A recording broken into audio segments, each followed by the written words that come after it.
നമസ്കാരം. ഞാൻ തോമസ് കളത്തിപ്പറമ്പിൽ. ഞാനിന്നൊരു വലിയൊരു വ്യക്തിയെ പരിചയപ്പെടുത്താം. പക്ഷേ ഇങ്ങേര് പ്രശസ്തനൊന്നുമല്ല ട്ടാ. പിന്നെ എങ്ങനെയാണ് വലിയതായത്? അവിടെയാണ് അതിൻ്റെ പ്രസക്തി. ഇദ്ദേഹം താമസിക്കുന്നത് കൊച്ചിയിലാണ്. നസ്രത്ത് എന്ന് പറയുന്ന സ്ഥലത്ത്. അദ്ദേഹത്തിനുമുണ്ട് നസ്രായനായ ഈശോയുടെ ഒരു സ്വഭാവം. അതെന്താണെന്നറിയാമോ? മറ്റുള്ളവരുടെ സങ്കടം കാണുമ്പോൾ മുഖം തിരിഞ്ഞ് നിൽക്കാൻ പറ്റാത്തൊരു മനസ്സ്. ഞാനിത് പറയാൻ കാര്യം, കുറേ വർഷം മുന്നേ എനിക്കൊരു ആക്സിഡൻ്റ് ആയിട്ട് ഞാൻ കുറേ നാൾ വീട്ടിലിരുന്നു. അതിനുശേഷം ചികിത്സക്ക് പോകുന്ന വഴിക്ക് എൻ്റെ പണം പോക്കറ്റടിച്ച് പോയി. അങ്ങനെ ആ വിഷമത്തിൽ ഞാനൊരു എഴുത്തെഴുതി. ആ എഴുത്ത് മലയാള മനോരമ പ്രസിദ്ധീകരിച്ച്. അപ്പോൾ ആ എഴുത്ത് വായിച്ചിട്ട് എനിക്ക് ഒരു മണി ഓർഡർ വന്നു. അതിൽ 1000 രൂപ ഉണ്ടായിരുന്നു. അത് റോക്സൻ എന്ന് പറയുന്ന വ്യക്തിയാണ് എനിക്ക് അയച്ചത്. അന്ന് അദ്ദേഹം താമസിച്ചിരുന്നത് കണ്ണമാലിയിലായിരുന്നു. നസ്രത്തിലാണ് അദ്ദേഹത്തിൻ്റെ ജന്മസ്ഥലമെങ്കിലും.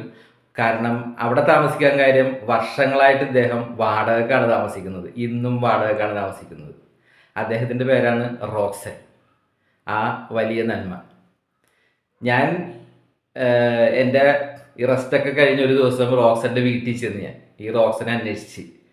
അപ്പോൾ അവിടെ ചെന്ന് കഴിഞ്ഞപ്പോൾ ഞാൻ കാണുന്ന കാഴ്ച, വാടക വീട്ടിൽ വളരെ പ്രായാധിക്യത്താൽ ബുദ്ധിമുട്ടുന്ന അമ്മയെ നോക്കി ജോലിക്ക് പോകാതെ ഇരിക്കുന്ന ഒരു മനുഷ്യനെയാണോ കണ്ടത്. അതായിരുന്നു റോക്സൻ. അദ്ദേഹത്തിൻ്റെ ആ കഷ്ടപ്പാടുകളുടെ ഇടയിൽ നിന്നുകൊണ്ടാണ് എൻ്റെ ഒരു സങ്കടം കണ്ടിട്ട് എനിക്ക് അദ്ദേഹം 1000 രൂപ മണി ഓർഡർ അയച്ചു തന്നത്. അതാണ് ഞാൻ പറഞ്ഞത്, ആ മനുഷ്യൻ്റെ വലിപ്പം, നന്മ, മഹാനായ മനുഷ്യനെന്ന് ഞാൻ പറഞ്ഞത്. ഓരോരുത്തർ ഇങ്ങനെയാണ് സമൂഹത്തിൽ നല്ല മനുഷ്യരായി മാറുന്നത്. പക്ഷെ അവരൊന്നും അറിയപ്പെടുന്നില്ല എന്നുള്ളതാണ്, അറിയപ്പെടാൻ ആഗ്രഹിക്കുന്നില്ല എന്നുള്ളതാണ്. പക്ഷെ ഞാൻ എൻ്റെ ഭൂതകാലത്തിലേക്കൊന്ന് ഇറങ്ങി ചെല്ലുമ്പോൾ ഇതുപോലെ കുറേ മനുഷ്യരെ കണ്ടിട്ടുണ്ട്. പക്ഷെ അവരെയൊക്കെ എനിക്കൊന്നും നിങ്ങൾ പരിചയപ്പെടുത്തിയില്ലെങ്കിൽ എൻ്റെ ഈ ജീവിതം അതിനൊരു അർത്ഥമില്ലാതായി പോകുന്നു തോന്നിയുകൊണ്ടാണ് ഞാൻ ഇത്തരം ആളുകളേക്ക് ഒന്ന് പരിചയപ്പെടുന്നത് കേട്ടോ. അപ്പോൾ റോക്സൻ്റെ ഫോട്ടോ ഞാൻ ഈ വീഡിയോയിൽ വെച്ചിട്ടുണ്ട്, റോക്സൻ്റെ ഫോൺ നമ്പറും വെച്ചിട്ടുണ്ട് കേട്ടോ. അപ്പോൾ റോക്സൻ എന്ന് പറയുന്ന വ്യക്തി ഇന്നും നന്മയുടെ പാതയിലാണ്. അദ്ദേഹത്തിൻ്റെ അമ്മ ഏതാനും വർഷം മുമ്പ് മരണപ്പെട്ടു. അതിനുശേഷം അദ്ദേഹം വീണ്ടും ജോലിക്ക് പോയി തുടങ്ങി. ചെറിയൊരു ജോലിയാണ്. എനിക്ക് തോന്നുന്നത് പുള്ളി ഈ മിക്സി അതുപോലത്തെ സാധനങ്ങളൊക്കെ റിപ്പയർ ചെയ്യുന്ന അങ്ങനത്തെ ഒരു മെക്കാനിക്കാണെന്ന് തോന്നുന്നത് അദ്ദേഹം. ഏതോ ആയിക്കോട്ടെ, ആ റോക്സൻ എന്ന് പറയുന്ന വ്യക്തിക്ക് ഞാൻ ഒത്തിരി ഒത്തിരി നന്ദി പറഞ്ഞു.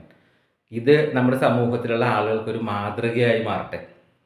ഇതുപോലെ കുറേ റോക്സന്മാർ ഇനിയും ഇവിടെ ജന്മം കൊള്ളട്ടെ എന്ന് ഞാൻ ആശംസിക്കണേ. റോക്സ, ഒത്തിരി നന്ദി കേട്ടാ. ഓക്കെ. ഈ വീഡിയോ നിങ്ങൾ കാണുന്നത് യൂട്യൂബിലാണെങ്കിൽ ഒന്ന് സബ്സ്ക്രൈബ് ചെയ്യാൻ മറക്കരുത്. അതുപോലെ ഫേസ്ബുക്കിലോ ഇൻസ്റ്റാഗ്രാമിലോ ആണെങ്കിൽ ഫോളോ ചെയ്യാനും മറക്കരുത്. കാരണം ഇനിയും ഇതുപോലുള്ള നന്മകളെ നമുക്ക് പരിചയപ്പെടാം, നല്ല കാര്യങ്ങൾ പരിചയപ്പെടാം, നമുക്ക് നന്മകൾ അന്വേഷിച്ച് മുന്നോട്ട് പോകാം. ഓക്കെ.